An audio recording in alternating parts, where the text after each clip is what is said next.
Hello and welcome to another edition of WLRN. Today I have Fiona McAnena in the house with me, and we are going to be discussing TERF Island, her new book, why she wrote it, what inspired her, and what is TERF Island exactly. So welcome, Fiona. Thank you, Thistle. And so when did the book come out? Well, the book came out this month in August in the US and in the UK. It came out in Australia last month. Um, it's been a few years in the making, and it's about the key figures and the big campaigns that over the last almost 10 years now have helped to push back transgender ideology in the UK and have helped to resist some of the most extreme demands that have been harmful to women, harmful to children, harmful to gay people and non-conforming people generally. So it's not that we've won necessarily, but I think that there are some lessons that others can learn from the work that's gone on here. And I wanted to showcase a few women in particular because I felt they had done extraordinary things and I wanted to make sure it was on the record. And that was my primary motivation for writing the book. I worked really closely with one of the women, Nicola Williams, for a few years at Fair Play for Women. And I kind of thought people don't know everything that she's done. They don't know how important it was. And then Stephanie Davis Arai, who's been working in this for coming up to 10 years now, she has been, and I can say this, she wouldn't say it, she has been, I think, the single most important person in stopping the medical transition of children in the UK. And I think that's justified by the story, what she's done that I tell Mm-hmm. in the book. And I wanted people to know how much she'd done. And the irony is that as we've gained our reputation as TERF Island here in the UK, as more and more women and some men have come to the fight, come to the resistance, I'm finding a lot of people who don't know what happened before. So they don't know the work that Stephanie did. They don't know the work that Nick Williams did. They tend to know about Kelly J. Keane and about Maya Forstater because they're still very much in the front line and, a bit more, Kelly J, much more visible, more known worldwide. Maya, she has a judgment named after her that we all rely on for Right. free speech And at J.K. work. Rowling, mentioned her in that quote, that very famous quote from a few years ago. So yeah, That's Maya right. Forstater, everybody Yeah. knows her. Yeah. And there are a number of other women I mentioned in the book as well, as you'll know. Their stories are woven in there. So I framed it around these big campaigns and the women who led them. But actually, it's taken a whole army of courageous women and a few men. And so I wanted to do justice to them. I wanted to make sure those stories were understood. And I will say one more thing, which is that it's not just about resisting excessive transgender demands where they harm other people. It's actually almost a little bit an inspiration for campaigning generally, and you know this yourself. If you don't do it, if you don't speak up, well, maybe no one will. And if you don't like what you're seeing and hearing, well, then speak, because what you know for sure is if you stay silent, you'll make no difference. And so it's Right. a little bit about saying, if you're lucky enough to be in a position where you can, of course, speak up, then do. You don't have to wait for someone to appoint you. You don't have to be qualified. You can just Hmm. decide. And that's what these women all did. Yeah, I mean, definitely in the case of Kelly J, she is a mother and was basically kind of what I think a typical woman with a husband and kids and everything. And there she is now, worldwide campaigning for women's rights. Can you talk a little bit about how, in your experience, organizing with women has been empowering, and that there's sort of a different culture of organizing with women, but that women are also vulnerable to the societal forces that can cause us to have like some infighting, and you don't really address that completely in your book, but I'd like you to talk about it today because of our prior conversation before we turned on the recorder. Yeah. Yeah, so on the one hand, there's been an extraordinary level of cooperation and collaboration on resisting this issue by women. I mean, it's probably true in a number of countries, but certainly in my experience here in the UK, across the political divide. So in Parliament, in our political affairs, the parliamentary groups work together on the issue, even if their politics are very different on other matters. And that's, the women's grassroots groups that represent each political party. The official groups, of course, are all in for trans and the gender woo, so they don't help. But groups have sprung up representing different political interests and they work together on this issue. The same is true more generally. There are all kinds of campaign groups. And when we find a common goal, we'll all, for example, work together to develop and co-sign a petition or a public letter, or to go to a meeting with civil servants, government officials together. So I find on the positive side that the shared goals can absolutely be put ahead of other political differences and other, any other disagreements a lot of the time. And in the organization I work in, the charity Sex Matters, I work with extraordinary women. We're a small outfit, but exceptional talent, I think, if you think of Helen Joyce and Maya Forstater. And yet, there's no kind of hierarchy. We all pitch in. Someone will start something and then someone else will pick it up, but put the first person's name to it, or vice versa. Just whatever works. We're very collegiate. So that's the good side. I think it's fantastic. But it is also true that and maybe this is when movements become more successful, they have more capacity for falling out and for infighting. There has been some infighting among elsewhere, not in our group, obviously, but elsewhere. And I've seen the political tensions starting to emerge. I think, I talked in the book about a couple of incidents of that where people talk about Kelly J basically not being enough of a purist feminist, right? So feminism historically claims that it's not really only compatible with left-wing politics. And so if you don't kind of embrace that and all the other issues that go with it, you're not a true feminist. And so she says, okay, I'm not a feminist. Right. And she's got her look, her Marilyn Monroe look and all of that. Mhm. But it's kind of bizarre, because isn't the whole point that we accept the diversity of people, including the diversity of women, including that we all have different personalities and different styles and different politics. We're not homogenous just because we're all female. Mhm. Isn't that what the trans lobby do to us? They say, oh, I know what a woman is, so I can be one too. So there has been some infighting. Maybe it's a sign of success. I try and stay out of it. Um, but that one of the things that I think has helped us in the UK to be more successful politically in resisting some of the issues is the very fact that it was not the trans advocacy, and the success of the trans lobby was not a party political issue to start with. So, in the US, it's all Democrats who are for it pretty much. I don't mean all Democrats are for it. I mean, it's a Democrat Party issue Mhm. and not a Republican Party issue. Well, and the same is true in most countries where I talk to activists, is that the left-wing parties fully embrace the gender stuff and the right-wing parties don't. Well, in the UK, it was different.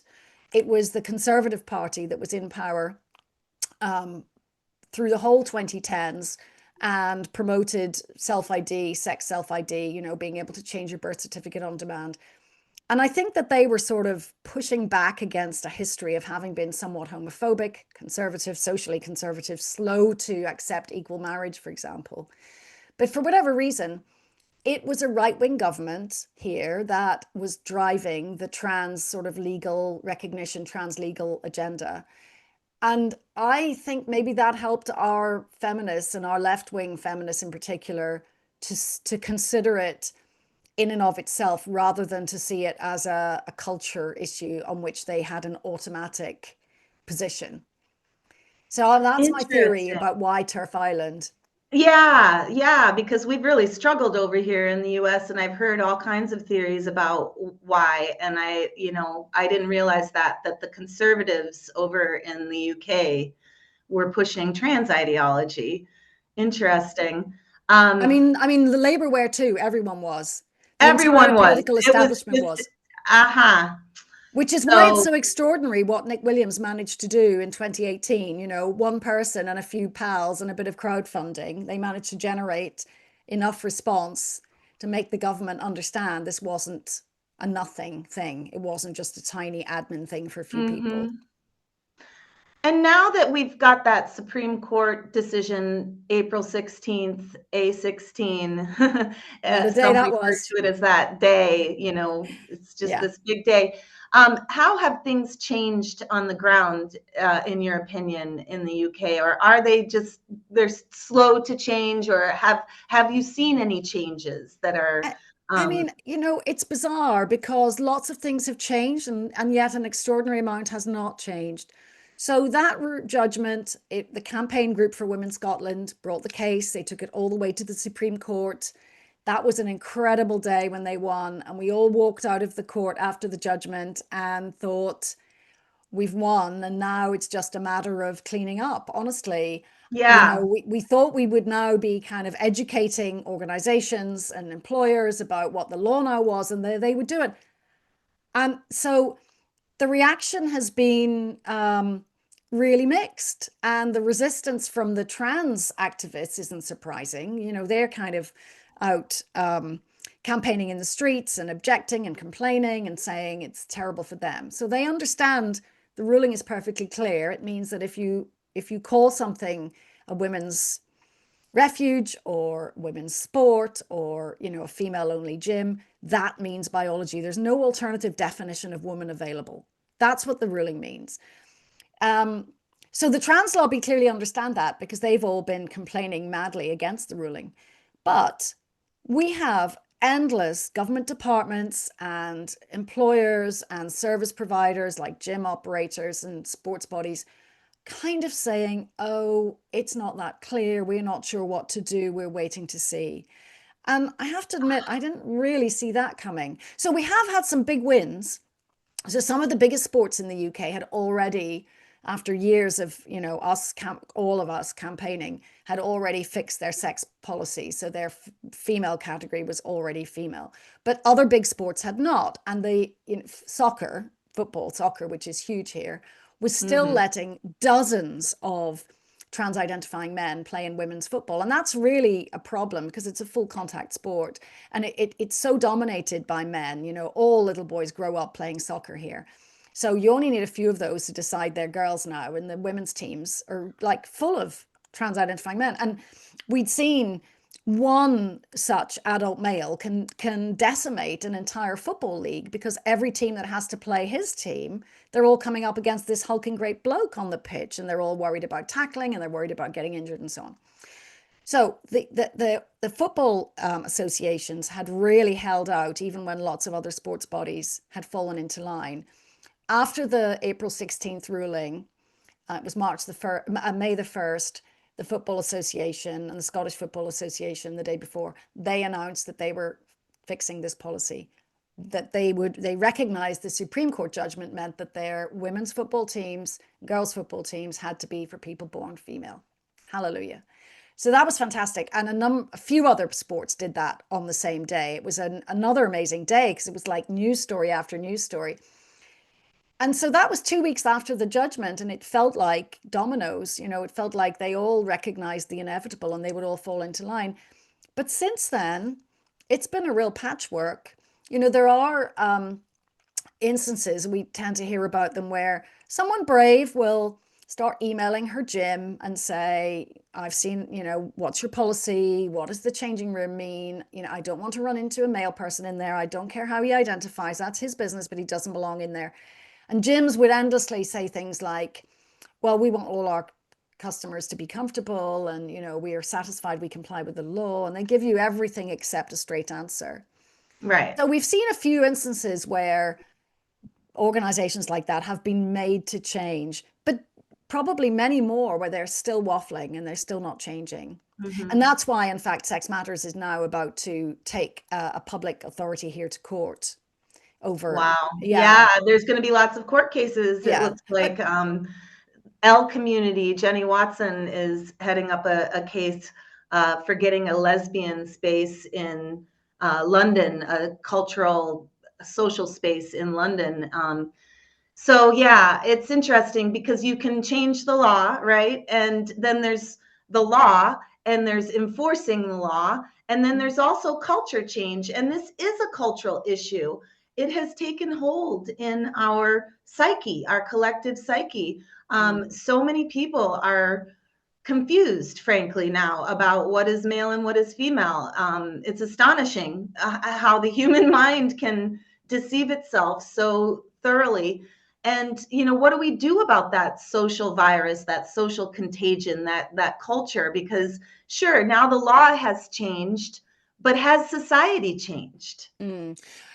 Yeah, you're totally right. I think there are two parts to that. I think that adults all know the truth, but we've all been schooled to accommodate sad men who don't like being men or say they don't. And we've all been, particularly I think women have been socialized to accommodate those men's wishes even at our own expense. So I think there's a problem there.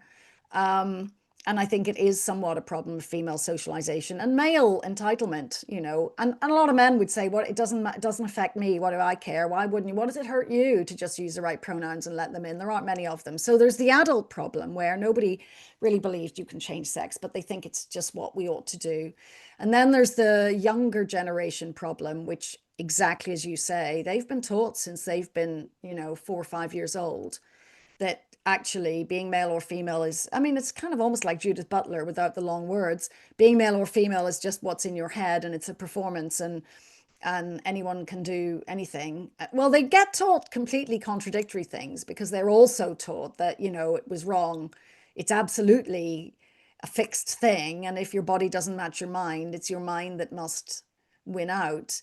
And, that's somehow programmed and innate. But in any case, you're right. I think that generation is really indoctrinated in the belief that bodies aren't really what matters. This other thing matters. And yet, because they've grown up in a world where we understand the risks that violent men pose to women, and by and large, we do have a lot of social norms that reduce that risk, like single-sex spaces.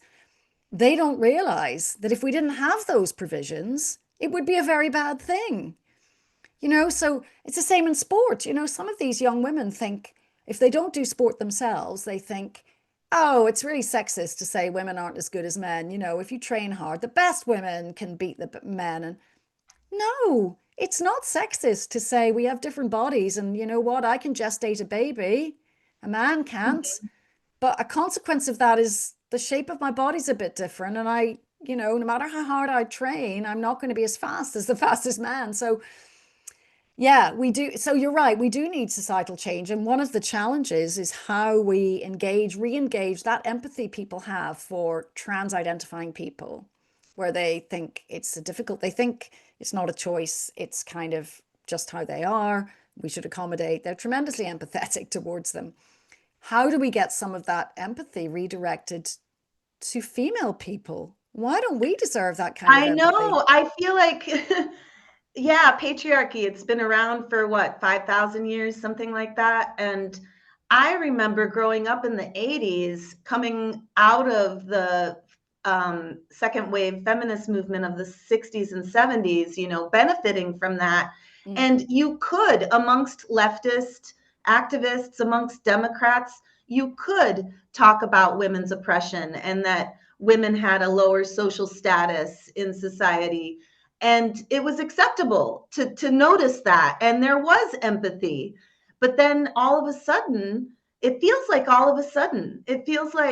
how did they gain so much traction and change so much in our society so quickly? And I think the answer to that is the woman hatred that's just underlying, whether you're a Democrat or a Republican or whatever, Muslim or Christian, it's underlying Western civilization, and some would argue just worldwide. You have that male domination, that male privilege and entitlement, and basically the status. The male is above the female. I mean, Sheila Jeffries talks about it, that gender is a way to enforce female subordination and male domination. And we used to be able to talk about that. And now it just feels like people are like, nope, the women who are not accepting of these poor men are the oppressors. Yeah. I just, if I'm astonished. Growing up in the 80s, like I said, you know, I felt supported amongst men and women. At that time, it was in my high school, you know, girls and boys. I felt like it was okay to raise my hand in social studies class and point out how women have been oppressed and how it's done. But then with the whole trans thing, it became impossible to talk about our oppression anymore. Yeah.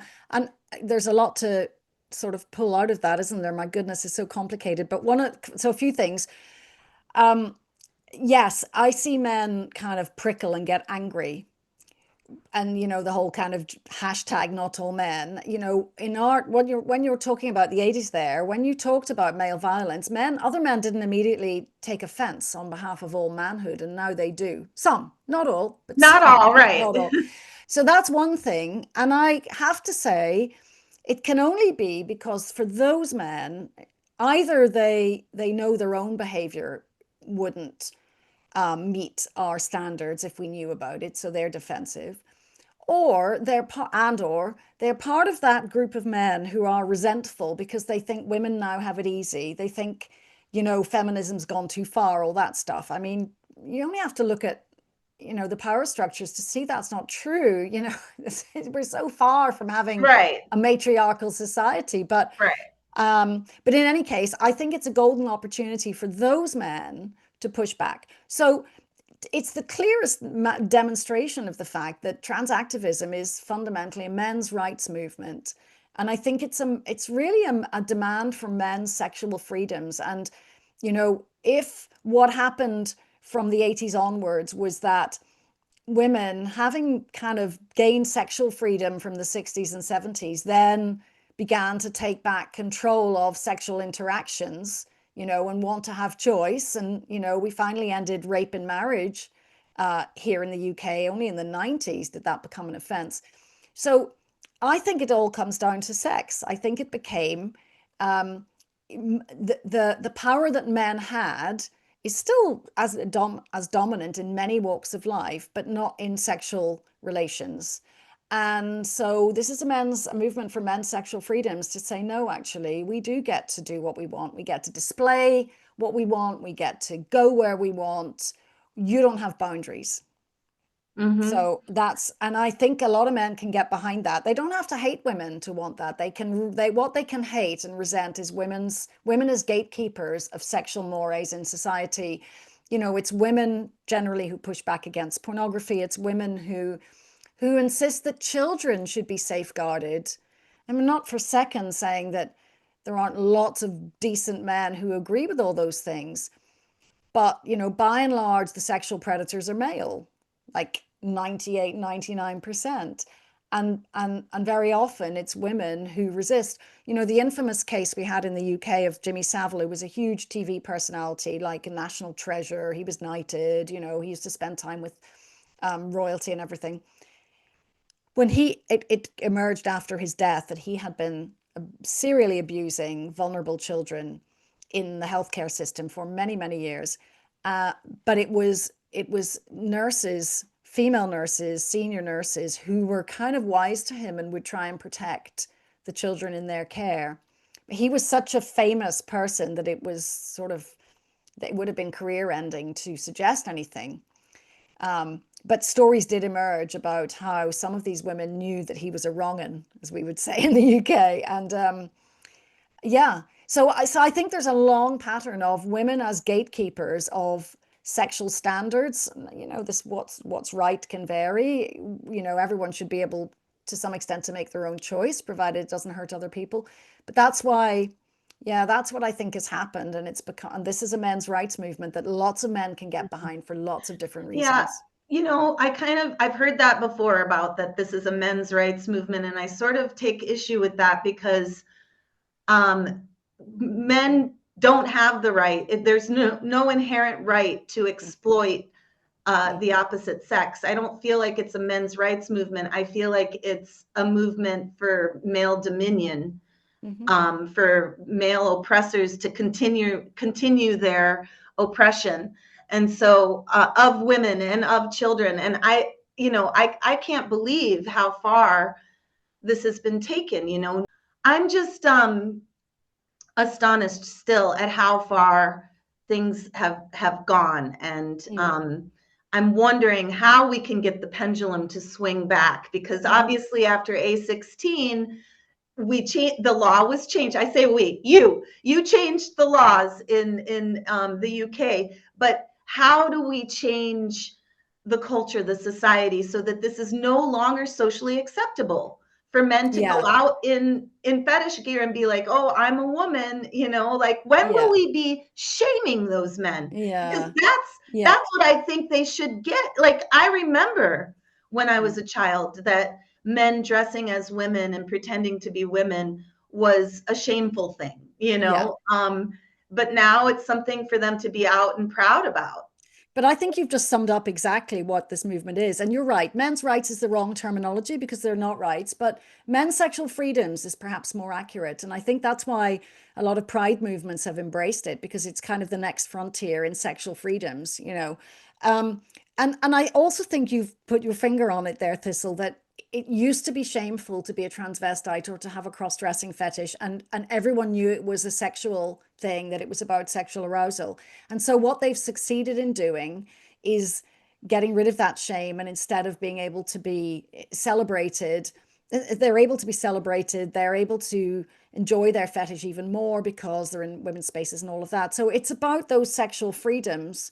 And so your question about how do we push back on that, um, I think some people know that that's what it is, but they don't want to hear it. It's too uncomfortable.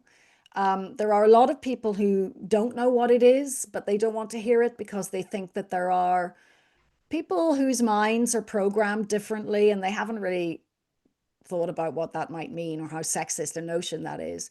But nonetheless, there are many people who accept that there are certain people who just are this thing called transgender, and it's not an easy thing, and it's not a choice, and we shouldn't make their lives hard. We should do what we can to support them. They're the people who need to understand that that does not mean that little children should be taught sex is not real, or that sex stereotypes are what matters. And certainly we have to be able to maintain sex-based safeguards. That's really terrible. There's a thing happening here this week where it turns out that the kind of legal checks that are necessary if you work in childcare or anywhere with vulnerable adults or children, you have to have a legal check, a background check, to make sure you haven't got a criminal record. Well, here they have a special system so that someone who's trans, who's changed their records officially, doesn't have to admit to their old identity. In theory, they're supposed to use a special sensitive route where all of their whole identities will be properly considered, and then they'll be able to get their clean record.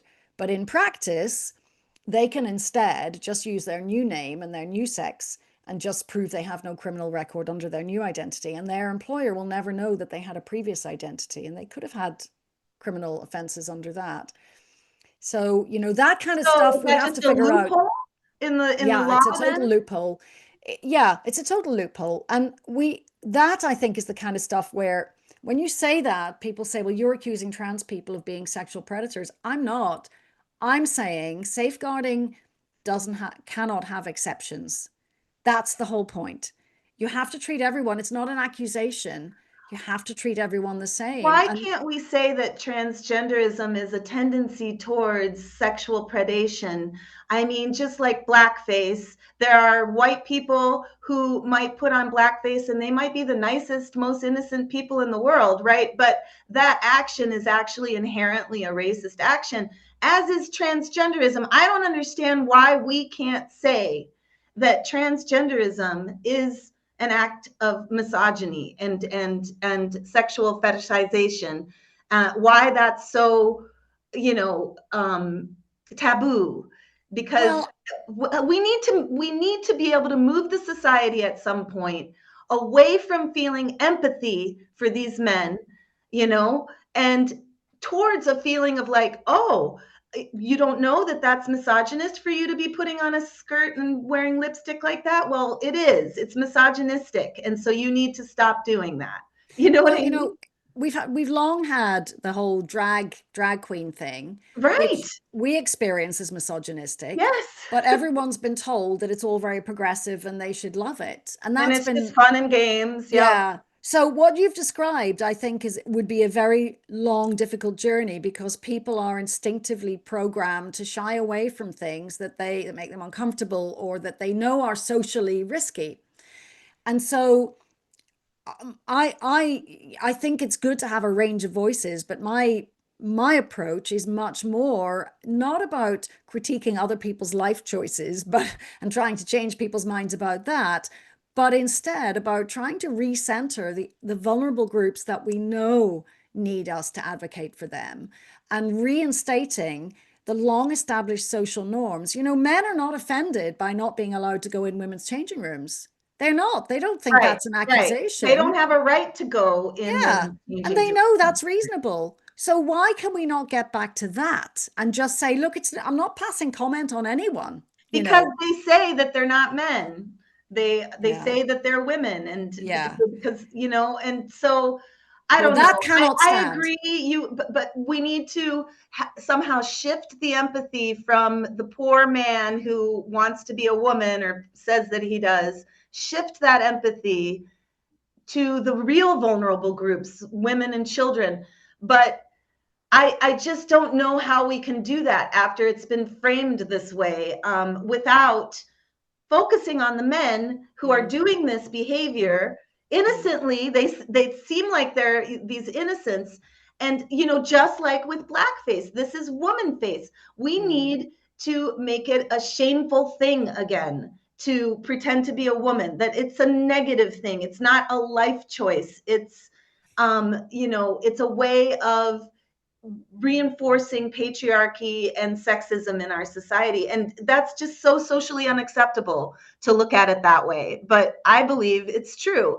And so I don't know. I agree. Yes, let's center the vulnerable groups. But when you have this question about who is the vulnerable group, mm, that becomes a very, very difficult task. mm. And I think what you're illustrating comes right back to what we said early on about the different ways people come at this, even in our movement, and how that creates disagreements and tensions between them, because there are some people who are, absolutely uncompromising. Kelly Keane is one of them, I would say. She's the one who went to the big American sports, swimming championships and shouted, "He's a man," when no one else dared to do that. Um, but at the same time, we know from engaging with politicians and decision makers and organizations that they find that so discomforting that they really don't want to sit down with someone or be seen to be sitting down with organizations that behave like that. They are kind of afraid of being branded. And so if you want to change policy and change public opinion, I think you need a range of tactics. You can Okay, I a don't think, diversity of tactics, yes, yeah, but so let's include the extremists in there. The one extremists who just have that hard line of, men are not women, and men pretending to be women is harmful to women and girls. Um, that's a tactic, is to just keep saying that to whoever and however, to always emphasize that message.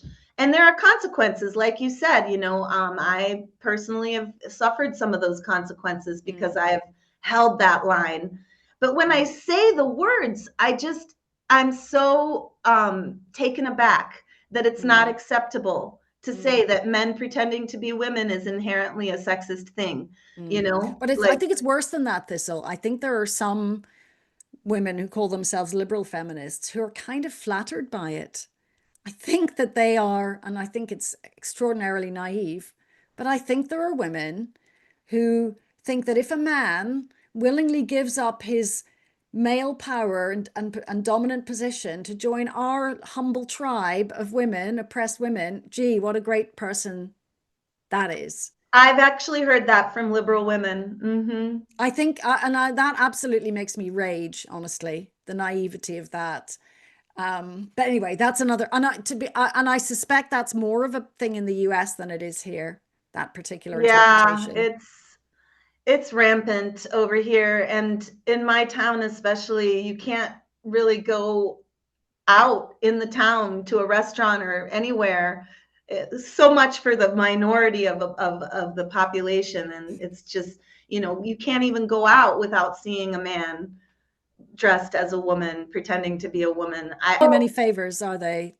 That's a shame. So I I mean, if think that's we the big dilemma. I think that's the big dilemma for parents. You know, they need a bit of tough love, but they've been schooled to believe that that's really that their trans-identifying young person is so emotionally fragile that any kind of pushback will make it worse. And I think that's quite wicked. I covered that at some length in the book. Um, you know, and Stephanie Davis Arai talks about it brilliantly because of her background in working with children and helping children and adults yeah, communicate I with one loved reading another. about her. Yeah, yeah. But it's only the parent, we all know children need boundaries. And so when you see these parents who are terrified of imposing any boundary or who just think it's really cool to have a trans kid and so they love it, I think they're storing up trouble for that poor young person in the future. Nobody knows it yet, but it's not the right thing because so many young people desist if they're not affirmed. But if the people you love and trust are telling you this really is the thing, yeah, you really do have a girl's brain in a boy's body, how are you ever going to understand that that's just nonsense? So I think it's really tough. But I think some of those kids, like older teenagers and university students, they're just having a laugh. They're just young men having a laugh at women's expense, and the women don't realize it. I Such a know. I shame. saw one of them out on the street the other day, and I just felt like, oh my gosh, you're mocking women. And I wanted to shout something, like, I know you're a man or something like that. But You had a I Kelly J moment, did you? yeah, I had a Kelly J moment. Um, but including me, I think women are pretty shut up about it in this town because I've been crucified in the town square. I was a public figure in a very positive way, a folk singer with a regular show at the corner bar in the neighborhood. And we'd have pizza and people would throw darts and I'd be singing songs, with a band and everything. And the songs were not about transgenderism. I knew that I couldn't sing about that. And I have a whole life that's not about this, Yeah. and yet it didn't matter. Now my life has become about this because I was crucified for things that were completely unrelated to my curiosity and my interest in knowing what Sheila Jeffreys was talking about. Hmm. Um, and yet it doesn't matter if they will cancel your entire being Yeah. if you ask questions in what I feel is an appropriate realm, on the community Mm. radio station in an interview with a scholar. Hmm. But that was my crime, and I was Yeah. punished severely. And so, women here in my city, basically, we have a little TERF group, but they don't want to speak up. We tried to do some Kelly J. Keene inspired speakers corners in the Hmm. Midwest, and it's all on the WLRN YouTube channel if you ever care to see trans Hmm. activists documenting them coming up to us and pushing us aside and yelling in our faces and all of that. I mean, that was our attempt. Gosh, those Mm. women were brave.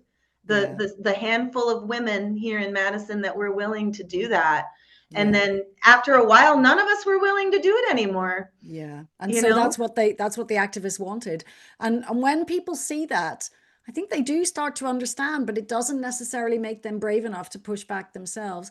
One thing I will say is that cancellation, that tearing down, destroying the livelihoods of women who dare to object that you've experienced, that is still happening here. Even though we have the Forstater ruling, even though technically it is protected to believe that there are only two sexes, and sometimes you have to be able to talk about that, and people can't change sex. That is protected in law here, but in theory, you can't be sacked for that. But we know that in practice, stuff happens. You can't always prove the causality.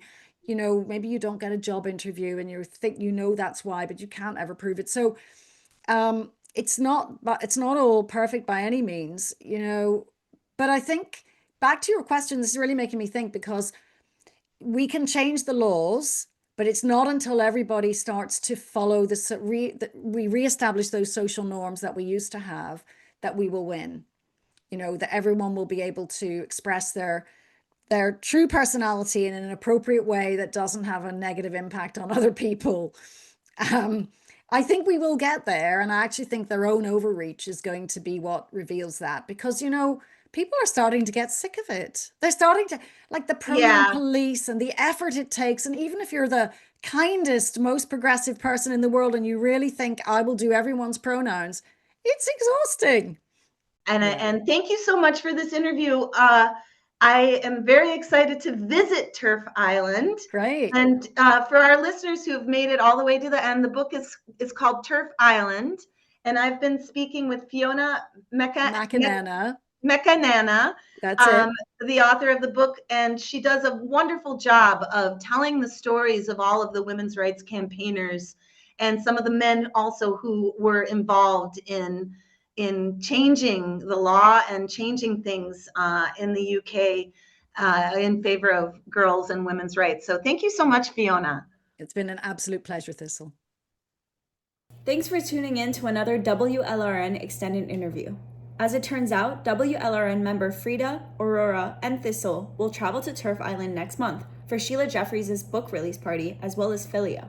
If you'd like to donate to help cover WLRN's costs to make this jump across the pond, please click on the fundraiser link you'll find in the description. Thanks for staying tuned to Feminist Community Powered Radio, WLRN. This is Lola, signing off for now.